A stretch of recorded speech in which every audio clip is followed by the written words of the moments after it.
in amongst the other products. I don't just use one product. Right, exactly. We have a lot of different things that we use depending on what's going on. We have our core products because everyone, for the most part, is lacking minerals, microorganisms. So we have, over 350 strains of microorganisms, and we have over 80 different minerals in amongst our products. So everything is highly mineralized. And we have digestive aids, enzymes, and so forth we use. We use herbs if we have to. It just depends on what you have going on. And there again, that's why I really recommend starting with a personal consultation, which would be like going to your local healthcare provider where you fill out the forms for them. It's no different. Right. If someone comes to us in our local area, if we come to them, same thing. We need some history in order to have an individual picture of what's going on with you. That's why it's difficult to give personal information, like now. Questions are fine, but I have to stay fairly general just because there's so many contributing factors to something. Right, well, that's like, you've got one person over here, like, for instance, me, dealing with my skin cancer, but you could have somebody, say, over in the next town dealing with skin cancer, but the underlying causes could be totally opposite or totally different. Right, like with yours, you had several years of a pharmaceutical drug that was an experiment, and now you have these cancers developing, 15, 20 years later that you have to deal with now. So, and not everybody has been on experimental medicine. So, cancer can become, like my father had skin cancer and lung cancer, but yet he was handling pesticides in the spray rig and never wore anything, or we would always get chemicals spilled on us, handling the chemicals on the farm. So my dad was having, from pesticide exposure, where someone in the cleaning industry, like I know some people that I'm working with from inside like a motel cleaning area has his own unique situation because of his chemical exposure and his mold exposure. So there is some uniqueness to our situation. There's some generalities that we can talk about like today on the air. 2 minutes to break. Right, exactly. Oh, okay. All right. Now, Will, you do work with people I know you and I work long distance. We've never met in person. But do you also work with people that live in other countries? Yeah, we have clients on just about every continent now. Okay. All right. We have several in Africa and all over Europe and Japan and China and Australia and New Zealand, all over Canada, Mexico, South America. So we deal, we're globally. That's a good thing about the internet and the phones and so forth. As long as they can get a box in the mail, we can start with them somehow. Right. As well as we do energy work, long distance, and help with your belief changes and long distance. So there's a lot of you can do as long as your belief will allow that there's no barrier with the distance. Right, exactly. Well, we are, I guess, going to break here. So invite everybody to stick around. We still got another hour with Dr. Wil, but I'd like to also invite people to visit Dr. Wil's website at bodyelectrician.com. He's got lots of great stuff up there, and as you've heard, I have my own personal experiences with Dr. Wil and using his products, and I use many of them. And one of them, actually, I want to talk to you about. It was a new one that I hadn't even realized was in my latest box until a few days ago. So, and we are back. This is Deatra and Dr. Wil and our wonderful producer, Dave. All right, Doctor. And just before the... Go ahead, Deatra, because I want to ask Doc the question that was asked me. Go for it. All right, Doc, I had a friend of mine stop by, and he has what he calls a rash on his foot, but he said it doesn't smell like athlete's feet. I said, well, how often do you wash your feet? He said, I wash them every day. And I said, okay, let me ask a friend of mine, and I'll get back to you. And he said, if you do that, I appreciate it, because nothing I try. He said, I spray it with Tenactin, and I soak my feet in Clorox water, and he said, nothing helps. They got microorganisms now that are pretty resilient to most of the common remedies, and most of that is from the inside, like fungus on the feet and the rashes. That's all because there's an imbalance inside, and been pretty successful at getting that most of that under control. So just watching your feet or trying to apply topical stuff to remedy that is, for the most part, isn't where the problem is. The problem's from inside, and so we address both for people that want to go that route. But for the exterior things, keep trying things. I mean, for the most part, been able to use the advanced oxygen therapy.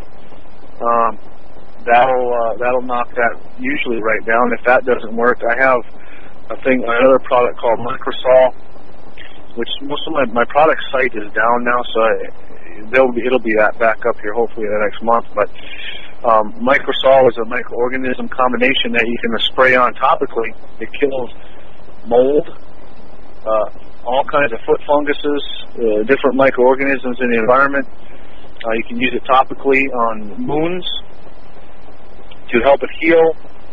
It cuts down on odors of all kinds, even body odor. So there's a lot of different things you can try. I like using microorganisms to in instances like that. That's just the way I like to look at things. So there's a lot of other ways out there to address the same issue. I'm just sharing what I found to be, my path, if you will. Thank you. Right. I will tell him. And now I'm going to let you two go on. You're welcome. I'm going to sit here until time 28, then we're going to take another short break. Okay. All right, Dr. Wil, we had another question also that somebody asked, and I kind of put this person off because I really wanted to hit on the AOT subject. Now, I know I'm not going to pronounce these words correctly, but it says, will, I guess it's medium-grade zeolite assist amelioration of radiation and other insidious administered metallic poisons be air transmitted and infused into food, water, plants, and insect strains as well as humans? Yeah, I agree with that statement to a point. The minerals zeolite do attract, bond with, and allow them to be taken out of the body. I use colloidal minerals instead, rather than zeolite minerals, just for they do basically the same thing, and they're a lot less money. And then I use them in conjunction with microorganisms, because the minerals would attract because of their electrical charge. They're negatively charged. They attract the positively charged free radicals or heavy metals, and then the microorganisms actually digest them and break them down, render them harmless, so the body can deal with them. So, yes, you're correct in your thinking of zeolite. I mean, it does work, but without the microorganism connection there, it's in my opinion, it's only half the deal. So, I mean, they've been using zeolite for a long time with success to a point, but the real secret is in with the microorganisms, in with the minerals. And for me, I like colloidal minerals better. That's just me, because they're not so expensive and they're readily available to me. So that's my choice of minerals rather than zeolite minerals. Okay. Now, we were talking a little bit earlier about environmental and things like that, and I would like to talk a little bit, because yesterday it was brought up, what can we do regarding, the depletion of our soils, the chemicals and such that are coming from the chemtrails that are harming soils and the crops and so on and so forth, or killing them, I know for me, when I planted my fruit trees a few months ago, I used some of your minerals and some of the microorganisms, and I put them directly in the soil when I planted my fruit trees. And they are just like taking off like nobody's business. And so I was hoping maybe you could share some of that too, because we got a lot of people out there now who are really seriously looking into gardening and beginning to grow their own food, but they're kind of frustrated because of the chemtrails and the depleted soils. Right, and the soils are being depleted to a point where even you can plant your heirloom seeds and they don't grow like they used to. Just because the environment in the soil has been altered, even in organic soil, or certified organic type soil.